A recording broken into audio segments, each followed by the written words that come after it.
اور یقین حاصل ہو تو پھر دعا کرے اللہ اس پر استقامت عطا فرمائے، پھر اس پہ ڈٹ جائے۔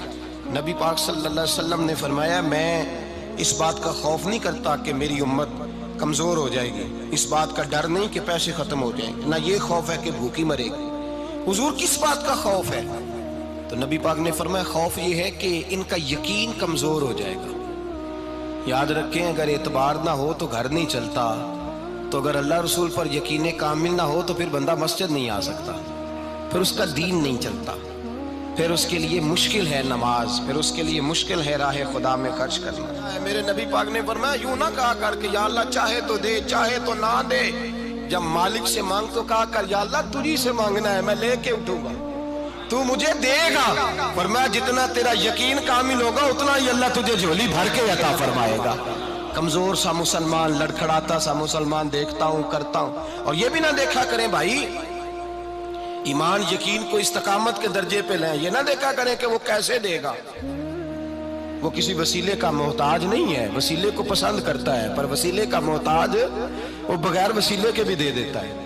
ہر آدمی ماں باپ کے ذریعے پیدا ہوتا ہے، اگر پیدا کرنا چاہے تو جناب عیسیٰ کو بغیر باپ کے پیدا کر دیتا ہے، اگر پیدا کرنا چاہے تو حضرت آدم کو بغیر ماں اور باپ کے پیدا کر دیتا ہے۔ جب یقین رکھیں، یقین قرآن مجید پڑھیے، حضرت موسیٰ علیہ السلام فرعون کے دربار میں کھڑے ہیں، چاروں جانب دشمن ہی دشمن ہے، جادوگر آ گئے، انہوں نے سانپ چھوڑے، حضرت موسیٰ کے ہاتھ میں ڈنڈا تھا۔ حضرت موسیٰ کہتے ہیں یا اللہ کیا کروں؟ تو اللہ تعالیٰ نے فرمایا اپنا عصا پھینک دو۔ کہنا چاہیے تھا نا کہ یا اللہ ایک ہی تو شے ہے، اتنے سانپ ہے، بچانے کے لیے ڈنڈا ہے وہ پھینک دوں؟ ڈنڈا پھینکا جاتا ہے، سانپ کو دیکھ کر کے قابو کیا جاتا ہے۔ یہ میرا اور آپ کا ذوق ہے نا، لیکن انبیاء کرام کا انداز ملاحظہ کیجئے میرے عزیزو۔ اللہ فرماتے ہیں ڈنڈا، اے موسیٰ ڈال دے اپنا عصا۔ پہلے نہیں فرمایا کہ سانپ بن جائے گا، فرمایا بس تو ڈال دے۔ میں اور آپ ہوتے ہیں تو سام سامنے ہے، ڈنڈا ہاتھ میں ہے، ہم کہیں گے عجیب بات ہے، یہی تو دفاع کی چیز ہے، اسی کو ڈال دوں تو بچوں گا کیسے؟ کہا ڈال دو، تو حضرت موسیٰ نے ڈال دیا، کہا میرے رب کا حکم ہے تو میرے لیے بہتر ہی ہوگا۔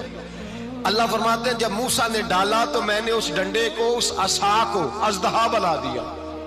اب کبھی عصا بھی اژدہا بنے، کبھی چھڑی بھی بہت بڑا اژدہا بنی ہے، لیکن قرآن کہتا ہے جناب موسیٰ نے ڈالا تو اللہ نے اژدہا، بلکہ اس سے پیچھے چلیے، عورتیں کمزور یقین کی ہوتی ہیں نا۔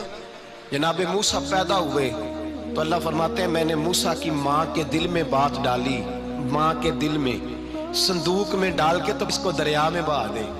اور بھائی صندوق میں کہہ سکتے ہیں نا آکسیجن کیسے جائے گی، اور دریا میں بچے بچنے کے لیے ڈالے جاتے ہیں کہ ڈوبنے کے لیے ڈالے جاتے ہیں؟ ماں کے دل میں یقین کمزور نہیں تھا ماں کا۔ انبیاء کے ماں باپ موحد ہوتے ہیں، دین کو ماننے والے، ماں کے دل میں اللہ نے بات، اللہ قرآن میں کہتے میں نے وحی کی، میں نے القاء کیا، میں نے بات ڈالی۔ حضرت موسیٰ کی ماں کہتی ہے میں نے ڈال کے نا سمندر میں بیٹا، میں نے سمندر میں بیٹا ڈال کے صندوق میں بند کر کے رب کے حوالے کیا۔ آپ فرماتے ہیں میرے مالک کا بھروسہ کیا تو پھر میرے مالک کا کام دیکھو، کمال دیکھو، میں نے دریا میں ڈالا، اللہ نے فرعون کے گھر میں میرے بیٹے کی پرورش کرا دی۔ یہ یقین کہ حضرت موسیٰ کے پاس قوم آئی، قرآن پڑھیے، کہا جناب پانی چاہیے، وَإِذِ اسْتَسْقَىٰ مُوسَىٰ لِقَوْمِهِ، موسیٰ نے اپنی قوم کے لیے پانی مانگا، ہم نے کہا فَانْفَجَرَتْ مِنْهُ اثْنَتَا عَشَرَةَ عَيْنًا، اپنا ڈنڈا پتھر پہ مارو۔ عقل والا آدمی ہوتا تو اڑ جاتا، کہتا یا اللہ پتھروں سے بھی کبھی پانی نکلا ہے؟ اضرب بعصاک الحجر، مارو پتھر پہ ڈنڈا۔ اللہ کے نبی نے منٹ نہیں لگایا، ٹھا کر کے ڈنڈا لگایا، فَانْفَجَرَتْ مِنْهُ اثْنَتَا عَشَرَةَ عَيْنًا۔ اللہ فرماتے ہیں جناب موسیٰ نے ایک عصا مارا، میں نے 12 چشمے جاری کر دیے۔ تو لے تو اللہ کرتا ہے، اللہ کہتا ہے پڑھ نماز روزی دوں گا، کہتا ہے سوچتا ہوں۔ اللہ فرماتا ہے آجا مسجد میں تیرا ہو جاؤں گا، کہتا ہے دیکھتا ہوں۔ رب فرماتا ہے تو میرے محبوب کی غلامی کر، میں تجھے محبوب بنا لوں گا۔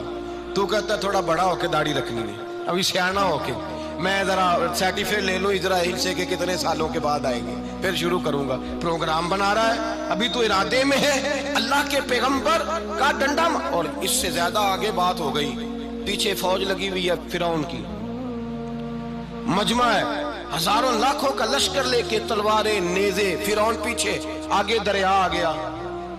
حضرت موسیٰ علیہ السلام کھڑے ہیں، اب کدھر جائیں؟ اللہ پاک نے فرمایا مارو ڈنڈا۔ کہاں؟ پانی پہ ڈنڈا مارو۔ اب حضرت موسیٰ علیہ السلام پانی پہ ڈنڈا مارے تو پانی ابھرے گا، اس سے زیادہ کیا ہوگا؟ پہلے پتھر پہ ڈنڈا مروایا تو پانی نکلا، اب پانی پہ ڈنڈا مروایا فَإِذْ فَرَقْنَا بِكُمُ الْبَحْرَ فَأَنْجَيْنَاكُمْ وَأَغْرَقْنَا آلَ فِرْعَوْنَ۔ اللہ فرماتے ہیں موسیٰ نے پانی پہ ڈنڈا مارا تو میں نے پانی میں رستے بنا دیے۔ ایک جگہ ڈنڈا مارا تو پانی نکل آیا، دوسری جگہ عصا مارا تو پانی خشک ہو گیا، 12 چشمے بن گئے، 12 رستے بن گئے دریا میں سے۔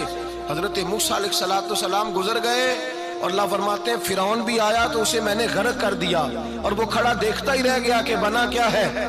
جب یقین کامل نصیب ہوتا ہے، اعتماد کی دولت اللہ دیتا ہے، جب انسان کو یہ انشراح صدر ہو جاتا ہے کہ میری نجات خدا کے حکم میں ہے اور رسول اللہ کے قدموں میں ہے، جب اسے یہ انشراح حاصل ہوتا ہے تو پھر نماز کا لطف آتا ہے۔ غور کیجئے کیا جملہ کہہ دیا میں نے۔ پھر اسے نماز کا پھر اسے نماز بوجھ نہیں، بلکہ نماز نہ پڑھے تو اس پر بوجھ ہوتا ہے۔ پھر قرآن مجید اس کی روح کا ساتھی ہو جاتا ہے، پھر عبادات، تقوی، پرہیزگاری، پھر وہ ایک سنت کے چھوٹنے پر پریشان رہتا ہے۔ جب یقین کی دولت نصیب ہوتی ہے، قرآن مجید فرقان حمید نے کہا ایمان لاؤ تو پھر ایمان پہ ڈٹ جاؤ، مسلمان بنو تو پھر اسلام پر۔ پھر یہ جو کمزوری ہے نا، یہ دیکھتے ہیں، کرتے ہیں، چلتے ہیں، ابھی کل، ابھی پرسوں، بہانے، ہیلے، ابھی میں نماز شروع کرتا ہوں، دیکھتا ہوں لا الہ الا اللہ محمد الرسول اللہ صلی اللہ علیہ۔ جب کسی نے کلمہ پڑھا تو اس پر پورا دین ضروری ہے، پورا۔ اب وہ یہ نہیں کہہ سکتا کہ تھوڑا تھوڑا کر کے آؤں گا۔ یقین کی دولت نعمت ہے۔ اللہ پاک قرآن مجید میں فرماتے ہیں ان الذین قالوا ربنا اللہ ثم استقاموا، جنہوں نے کہا کہ اللہ ہمارا رب ہے اور پھر وہ اس پر ڈٹ گئے، پھر اس پر وہ کہا تو ڈٹ گئے، کھڑے ہو گئے، نہیں اللہ ہی رب ہے، اللہ ہی دینے والا، اللہ ہی مالک، اللہ ہی ہمارا رازق ہے، رب ہی ہمارا سب کچھ۔ جب ڈٹ گئے تو فرمایا تتنزل علیہم الملائکہ، پھر میں ان کی مدد کے لیے آسمان سے فرشتوں کا نزول فرمایا کرتا ہوں۔ فرشتے کیا کہتے ہیں؟ اللہ تخافوا ولا تحزنوا، غم نہ کرنا، خوف نہ کھانا، وابشروا بالجنۃ التی کنتم توعدون، ہم تو تمہیں اللہ تبارک و تعالیٰ کی اس جنت کی خوشخبری دینے آئے ہیں جس کا رب نے تمہارے ساتھ وعدہ کیا ہوا ہے۔ پھر فرشتوں کا نزول ہوتا ہے، لیکن شرط کیا ہے کہ ایمان لائے، اور پھر ایمان پر پھر یہ نہ سوچے کہ وہ کس طرح دے گا، وہ کیسے عطا کرے گا، وہ میری مدد کس طرح کرے گا، نظام کیسے چلے۔ ڈٹ جائے، کہے میرے اللہ کا حکم ہے تو میں نے حلال ہی کھانا ہے، میرے رب کا حکم ہے تو میں نے تھوڑے پہ گزارا کرنا ہے، میرے مالک کا حکم ہے تو میں نے اپنی جیب دیکھنی یا دوسرے کی نہیں دیکھنی، میرے رب کا حکم ہے تو میں نے اس کی اطاعت میں رہنا۔ جب ڈٹ جائے گا اللہ کے احکامات پر، جب ڈٹ جائے گا تو اللہ فرماتا ہے پھر میں تیری مدد کے لیے فرشتوں کا نزول کروں گا۔ نبی پاک صلی اللہ علیہ وسلم نے فرمایا 2 دولتیں اگر کسی کو اللہ دے دے تو سمجھے اللہ نے اسے دنیا کی سب سے زیادہ دولت عطا فرما دی۔ یا رسول اللہ وہ کون کون سی چیزیں ہیں؟ فرمایا ایک جس شخص کو اللہ نے معاف کرنے کی دولت عطا کر دی، جو معاف کرنے لگ گیا، جس کی طبیعت میں درگزر آ گیا، جو معاف کرنے لگا، غلطیاں معاف کرنے لگا، جس کو ایک دولت یہ مل گئی۔ اور دوسرا میرے مصطفیٰ نے فرمایا جسے اللہ نے یقین کی دولت عطا فرما دی۔ جس کو یہ 2 دولتیں مل جائیں، ایک درگزر کرنا، دوسرا رب رسول پہ یقین کامل رکھنا، اسے کائنات کی ہر شے مل گئی۔